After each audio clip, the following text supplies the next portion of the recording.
The biting November wind whipped through the canyons of the financial district, carrying with it the scent of rain and exhaust. For 24-year-old Ben Vance, huddled in the recessed doorway of a closed art gallery, it smelled like another night of gnawing hunger. Across the street, the warm, golden light of the Sovereign Club spilled onto the wet pavement, a world away. It was a theater of power, where the city's elite performed their nightly ritual of conquest and consumption.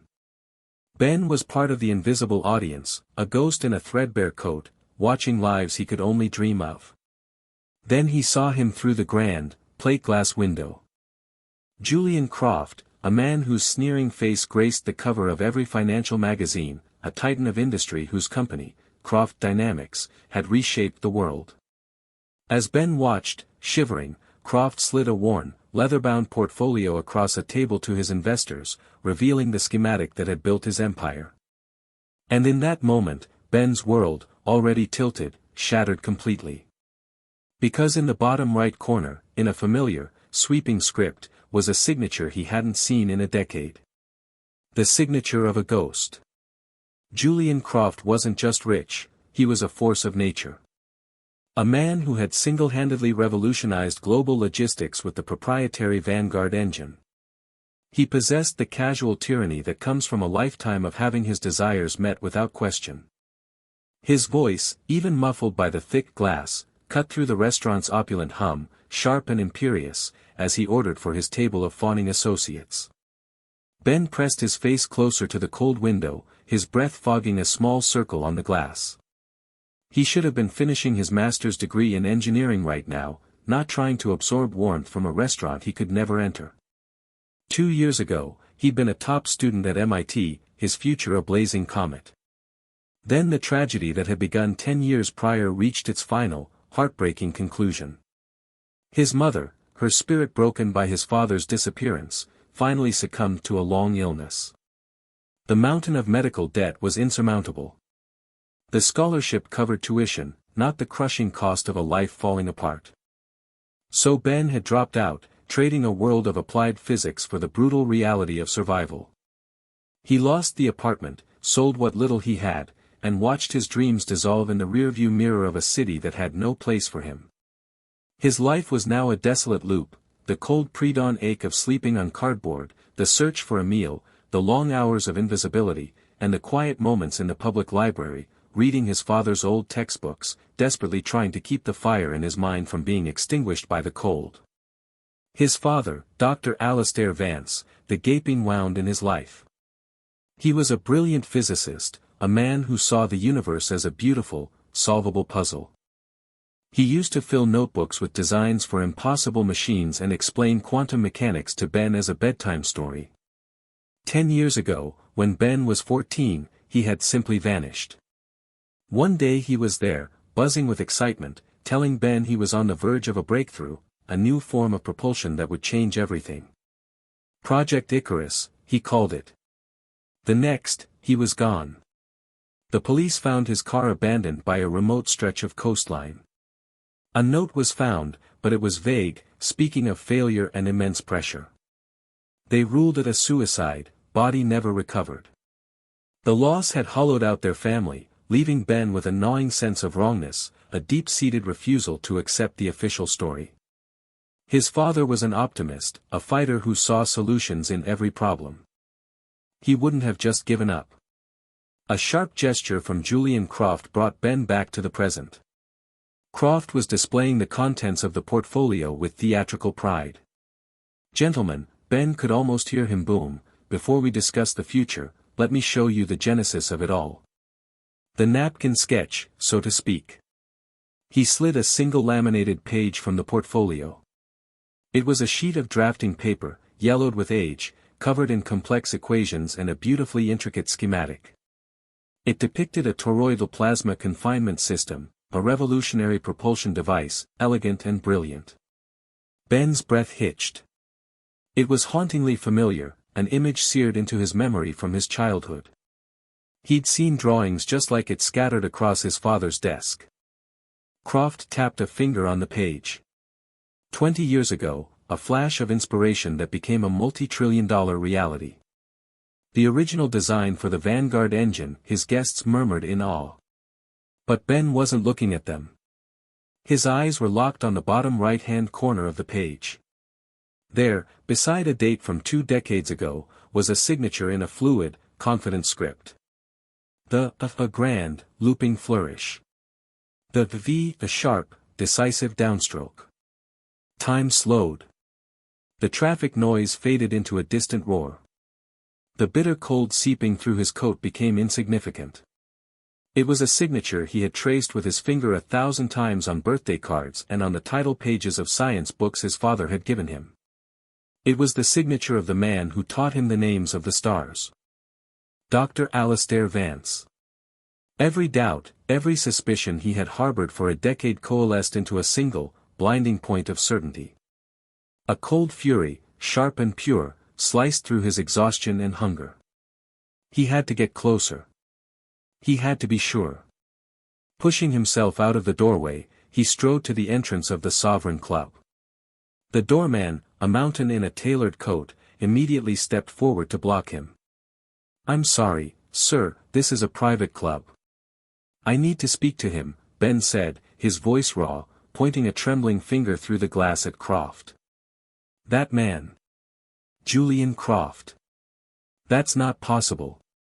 "Please leave," the doorman said, his tone final. Driven by 10 years of grief, Ben shoved past him. He stumbled into the opulent lobby, the sudden warmth and quiet a shock to his system. He burst into the main dining room, drawing gasps from the patrons. He ignored them, his eyes fixed on one table. He strode forward, his voice not the deferential whisper of an outsider, but quiet, clear, and carrying the weight of a decade of loss. "Sir," he said, his eyes locked on Croft's. "That's my dad's signature." Julian Croft froze. For a split second, his face was a canvas of raw, unguarded shock. It was the primal terror of a man whose carefully constructed reality was cracking beneath his feet. The smug, condescending mask he wore for the world dissolved, revealing something ugly and frightened underneath. The crystal water glass halfway to his lips slipped from his grasp. It seemed to hang in the air for an eternity before it struck the edge of the table with a sharp, violent explosion. Shards of glass sprayed across the polished wood and pristine tablecloth, water seeping into the corner of the precious schematic. What did you just say?" Croft stammered, his voice a hoarse whisper. His wide, panicked eyes darted from Ben to the signature on the page, then back again. The investors stared, bewildered. The restaurant's manager, a man named Antoine, was already gliding towards them. "Sir, is there a problem?" Ben didn't flinch. He pointed a determined finger at the page. "That signature. Alastair Vance. He was my father." Croft's shock was rapidly being replaced by a frantic, cornered animal fury. He snatched the schematic away from the spreading puddle, dabbing at it with a napkin. "This is preposterous," he boomed, his voice regaining its force but edged with a brittle anger. "Security. Get this delusional vagrant out of here." "I'm not delusional," Ben said, his voice rising. "I know his signature. I know his work. Those are his equations. He called his design project Icarus. He told me about it." The name hit Croft like a physical blow. His face went pale, a sickly chalky white beneath his expensive tan. Project Icarus. A name buried deep in the foundations of his empire. A ghost he thought he had exorcised forever. "This man is harassing my guests with outlandish fantasies," Croft snarled at the approaching security guards. He stood up, towering over Ben, using his physical presence to intimidate. "He's clearly unstable. I want him removed." "He's lying," Ben said, his voice ringing with conviction, looking past Croft at the stunned faces of his investors. "That technology, the Vanguard engine, it was my father's. He disappeared 10 years ago. This man built his fortune on a stolen idea and a lie." One of the investors looked at Croft, a flicker of doubt in his eyes. The CEO's reaction was too extreme for a simple misunderstanding. "That's enough," Croft roared. He grabbed Ben's arm, his fingers digging in like talons. "Get out. Get out of my sight." Ben wrenched his arm away as two burly security guards moved in, flanking him. The fight drained out of him, replaced by a profound, chilling sense of injustice. He had spoken the truth, and in response, the world had closed ranks to protect the powerful man and cast him out. He looked at Julian Croft one last time. The fear was gone from his face, replaced by a cold, reptilian mask of controlled fury. His eyes held a silent, brutal promise: "This is not over. I will destroy you for this." As the guard's frog marched him towards the door, a path of silence parting before them, he could hear Croft's voice, artificially smooth now, trying to salvage the evening. "My deepest apologies, gentlemen. A disturbed individual, utterly mad. Now, about those fourth-quarter projections." The heavy oak door swung shut behind him, and Ben was back in the cold, unforgiving night.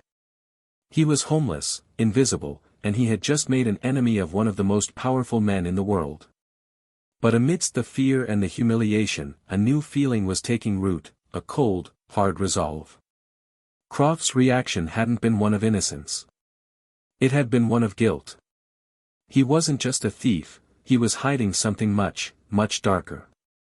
He hadn't just stolen his father's work. He knew what happened to him. Ben Vance, the homeless man, was gone. In his place stood the son of Dr. Alastair Vance, and he had just found his life's new mission, to uncover the truth, no matter the cost. His father hadn't just vanished. He had been erased. And Ben was going to write him back into existence. The bus shelter offered little protection from the rain, but it was a place to think. The weight of his new reality pressed down on him. No home, no resources, and a billionaire enemy. It was an impossible situation. But for the first time in 10 years, he had more than just grief and suspicion. He had a name, Julian Croft, and he had a target. Fueled by a surge of adrenaline that pushed back his hunger and exhaustion, Ben made his way to the one place he still owned in the world, a small, climate-controlled storage unit on the industrial outskirts of the city. It held the last remnants of his former life, the things his mother couldn't bear to part with after his father disappeared. He paid the monthly fee with money earned from odd jobs, a sacred duty. Inside the cold, concrete box, under a single bare bulb, he began his search. He sifted through boxes of his mother's belongings and his own childhood mementos until he found it, a heavy-duty cardboard box labeled simply, AV Research. His heart hammered against his ribs. He sliced through the brittle packing tape and lifted the flap. Inside were dozens of notebooks filled with his father's dense, intricate handwriting, page after page of equations, theories, and diagrams. It was his life's work. He spent hours on the cold floor, an archaeologist unearthing a lost civilization. He found early drafts of the Vanguard engine schematic, with notes in the margins. One read, J.C. thinks the plasma containment is too volatile. I know I can solve it, J.C. Julian Croft. Deeper in the box, he found a manila folder. Inside were not schematics, but photographs. His breath hitched. There was his father, 20 years younger, grinning, his arms slung around a much younger, thinner Julian Croft. They were standing outside a drab building with a sign that read Apex Innovations. They looked like friends, partners. The betrayal was deeper, more personal than he could have imagined. At the very bottom of the box, tucked into a sleeve at the back of a thick binder, was a single sheet of paper. It was a carbon copy of a legal document, a partnership dissolution agreement between Alastair Vance and Julian Croft for a company called Ethereum Labs. It was dated just 3 weeks before his father disappeared. According to the dense legal text, Alastair Vance was relinquishing all claims to their shared intellectual property, specifically, Project Icarus, in exchange for a paltry sum. The document stated the dissolution was due to Mr. Vance's increasingly erratic behavior and professional misconduct. The most chilling part was the signature at the bottom. It was his father's name, but it was a crude, clumsy forgery. The elegant, looping was cramped. The sharp V was hesitant and shaky. It looked nothing like the confident signature on the schematic Croft had shown off, and nothing like the thousands of examples in the notebooks around him. This was it. The smoking gun. Croft hadn't just stolen the idea, he had fabricated a legal document to cover his tracks. A cold dread washed over Ben. The story of his father's suicide suddenly seemed much more sinister. What would a ruthless man like Julian Croft do to someone who stood in the way of a trillion-dollar idea? The thought was so terrifying he felt physically ill. He hadn't just erased his father's name from a patent. He had erased his father. Ben carefully gathered the forged document, the photograph, and one of the notebooks. He had been a victim for 10 years, adrift in a sea of grief. Now he had evidence. He had a direction. And he had an enemy. As the first gray light of dawn broke, Ben felt a profound shift within himself. He was no longer just fighting for the memory of his father. He was fighting for his life. And he knew he couldn't do it alone. He spent the day at the public library, using their computers to dig into Julian Croft's past. For a man of his stature, his public record was suspiciously clean.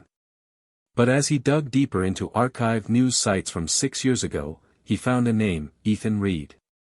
Ethan Reed had been an investigative journalist for the Global Times, a rising star known for his tenacious exposés on corporate malfeasance.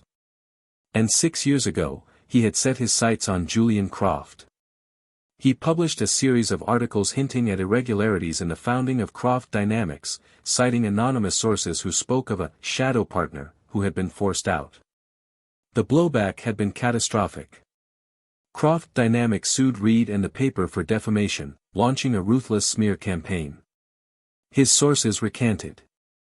The Times, facing bankruptcy, settled out of court, fired Ethan Reed, and issued a full retraction.